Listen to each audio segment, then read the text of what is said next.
Al Jazeera Podcasts.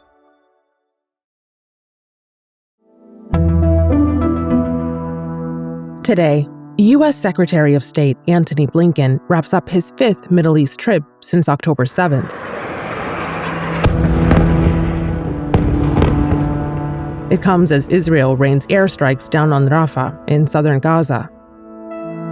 We can say confidently that the Biden administration is trying to put out some of the fires. But are those fires of their own making? I'm Malika Bilal, and this is The Take.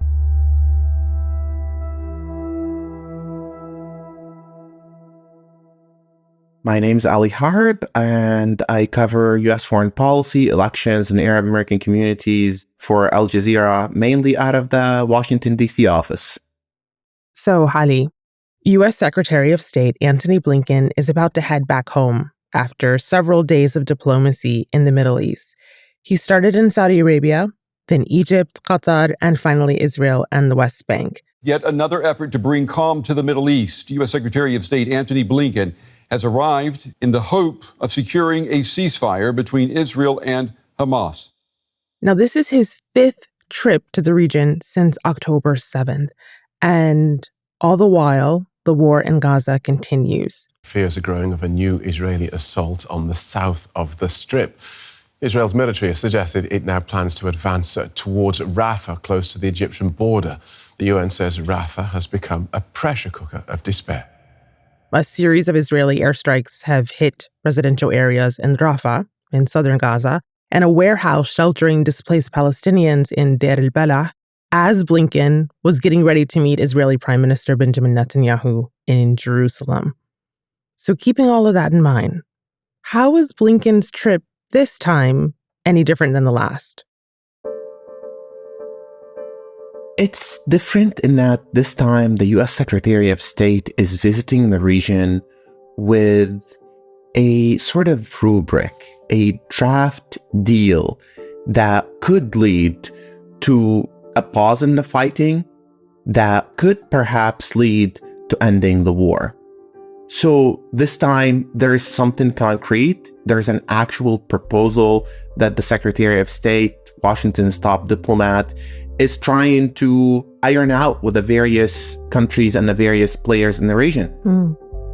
So on Tuesday, while Blinken was in Qatar, he and Qatari Prime Minister Sheikh Mohammed bin Abdulrahman Al Thani announced that Hamas had responded to a ceasefire proposal and a release of Israeli captives in exchange for Palestinian prisoners. Al Thani said this in a press conference with Blinken. The reply includes some comments, but in general, it is positive. However, given the sensitivity of the issue, we will not go into detail. And Blinken said, "There's still a lot of work to be done, but we continue to believe that an agreement is possible and indeed essential." What do we know so far about this deal? So what has been leaked tells us that there would be an extended pause in the fighting, during which Hamas starts releasing captives held by Israel. Israel starts freeing Palestinian prisoners, and more humanitarian aid would enter Gaza to alleviate the humanitarian crisis there. And what we do know, also from leaks about Hamas's response, is that Hamas is demanding at least 1,500 Palestinian prisoners be released during these exchanges. The first stage would be 45 days, where Hamas would release female captives and Israel would release women and children in Israeli jails. The second stage would be where Hamas would release male captives and Israel would release the rest of the 1,500. And during those stages, there would be concerted efforts to reach a lasting resolution to this current war. And then in the final stage, they would exchange bodies that each side has. Also, what we do know, that an anonymous Israeli official told CNN that Israel is a no way on the Hamas response. Meaning this 3-stage proposal that Hamas has put forward is already a no-go with Israel. And then U.S. President Joe Biden, speaking to journalists on Tuesday, called the proposal, quote, a little over the top. A little over the top. Okay. So that tells us a lot about whether or not we think this will go anywhere. Is this usual to hear out loud the U.S. president and Israeli officials say that effectively this deal is a no-go? Well, Malika, there's a lot of unusual things going on with the way this administration has been pursuing the war in Gaza. I would note and emphasize that when President Biden made his a little over-the-top comment, he referred to Hamas as the opposition, perhaps because he forgot the name of the Palestinian organization. There's been a response from the opposition, but yes, I'm sorry, from Hamas, but it seems to be a little over the top. We're not sure where it is. There's a continuing negotiation right now.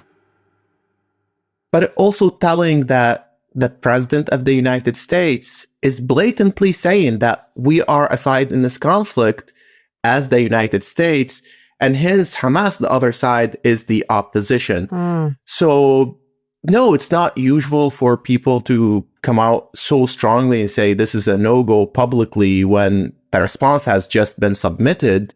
But it is fitting in that there's a lot about the way the Biden administration has been approaching this conflict is highly unusual to begin with. Okay, Ali, so we have the leaked public response. We know that on Wednesday, Blinken discussed Hamas's proposal with Israeli Prime Minister Netanyahu before holding talks with Palestinian President Mahmoud Abbas in Ramallah. We know Netanyahu has been under pressure from his far-right allies. Israeli Prime Minister Benjamin Netanyahu has just vowed to press ahead with Israel's military offensive in Gaza. He says the Israeli offensive will continue until absolute victory. Netanyahu held a press conference shortly after meeting with the visiting U.S. Secretary of State, Antony Blinken. And we also know that U.S. and Israeli media have talked about U.S. President Joe Biden being angry, frustrated, disappointed with Netanyahu. Now, if that's true, how do you think that actually presents itself in a meeting between Netanyahu and Biden's representative, Antony Blinken? So there's no doubt that Benjamin Netanyahu is under a lot of political pressure. But for the United States, I think we read too much into internal Israeli politics. The United States has leverage. The United States provides Israel with at least $3.8 billion a year. And there's another perhaps 14 to 17 billions in the pipeline to pay for this ongoing war. So if the Biden administration is angry at Netanyahu, it has not shown it in meaningful ways. And Netanyahu has been not just not heeding to American demands, but he has been openly defying them, right? So the Americans say, we want more aid into Gaza. More people are starving with each passing day.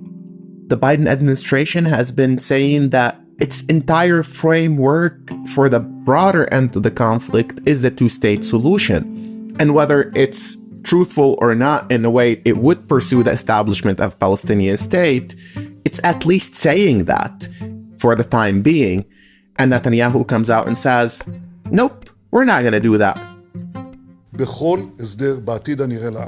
In any arrangement in the foreseeable future, with a settlement or without a settlement, Israel needs security control over all territory west of the Jordan River. This is a necessary condition and it clashes with the idea of Palestinian sovereignty. What can you do? And what has been the American response to all of this? More weapons to Israel, more aid to Israel, more assistance to Israel. So I do not see this position of so-called ironclad support for Israel changing.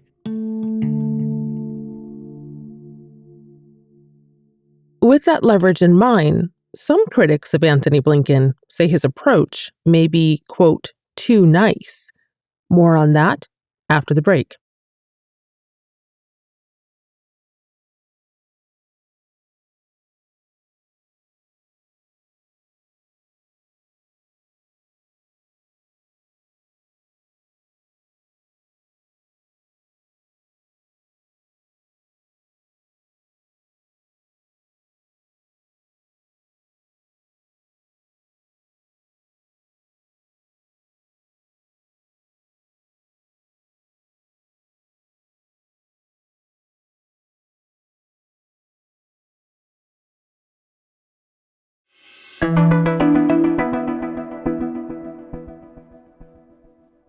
So, Ali, let's go back to Blinken's trip and let's take it to where it started, Riyadh, Saudi Arabia.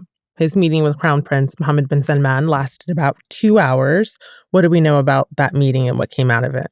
So a couple of things jumps out when you look at the public statement that have come out of that meeting.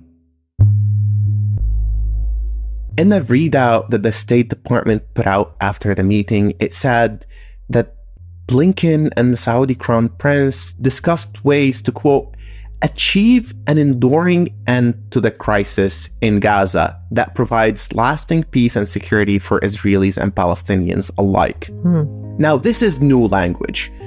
An enduring end. We're not just talking about a pause. We're not talking about managing the conflict.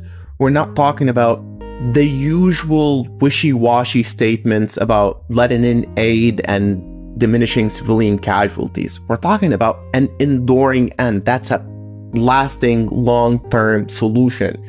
And I think this reflects the notion that the Biden administration is increasingly reaching the end of the rope with its support for this war. One option the Biden administration has floated for ending the war is a deal between Saudi Arabia and Israel, normalizing relations.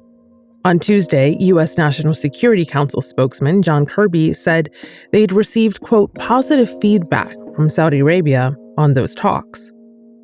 But Saudi Arabia's foreign ministry had a more nuanced response. Al Jazeera's White House correspondent Kimberly Halkett has been following it closely. The Saudis made clear in those meetings that took place in Riyadh that the only way that can occur is if there is the establishment of a Palestinian state, if there is sovereignty. But again, that's not something Netanyahu is interested in. And so this is the major challenge for Antony Blinken, America's top diplomat. He's dealing with difficult people who are not known for working cooperatively and who have a very different vision for a post-conflict Gaza. And this is his challenge. He is trying to sell the two-state solution to people that aren't willing to accept it.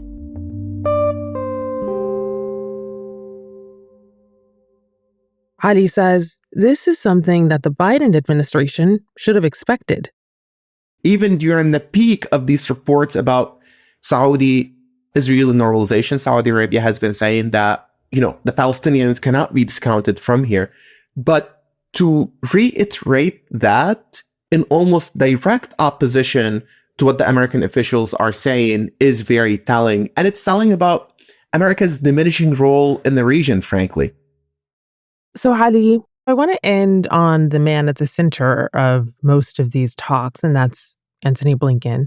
And recently, an opinion piece on the U.S. politics news site Politico said he's too nice to be Secretary of State. He appeared to respond to that while in Qatar. I'll let others speak to my character. And all I can say is that most people who assume the position that I have the great privilege of assuming now don't get there by being nice all the time.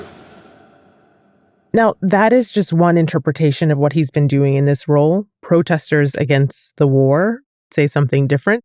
Gaza's blood is on your hands! You are bloody Blinken! They've stood outside his home for days, calling him Bloody Blinken and throwing what appears to be fake blood at him and his motorcade. What do you make of the power of his role and how he's embodied it? he is the top diplomat for the country with the largest economy and the strongest military in the world, the world's superpower.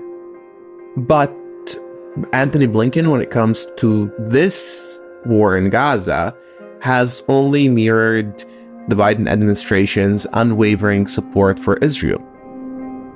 And if you are coming at diplomacy having already chosen a side, I can't imagine you can be very effective.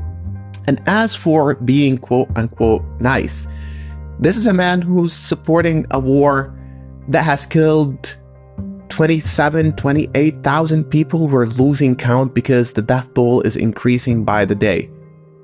The infrastructure, civilian infrastructure in Gaza is obliterated. So I'm not sure I would mistake the solemn voice and the quiet demeanor for nice.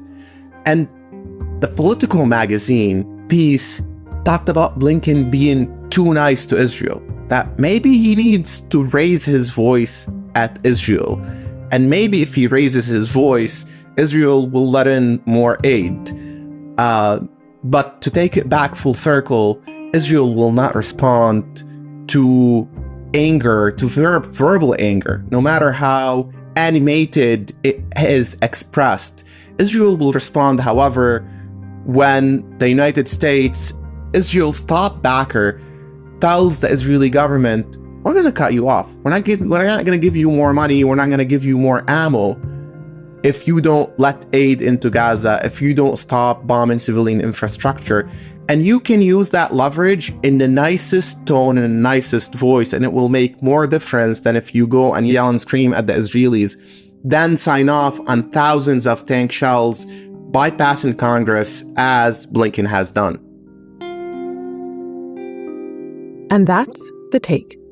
This episode was produced by Sarí el-Khalili and Miranda Lin, with Negin Oliayi, Chloe K. Lee, Khaled Soltan, Ashish Malhotra, David Enders, Amy Walters, Sonia Bhagat, Zaina Badr, Berenice Campana, and me, Malika Bilal. Our sound designer is Alex Roldan. Alexandra Locke is The Take's executive producer, and Ney Alvarez is Al Jazeera's head of audio. We'll be back.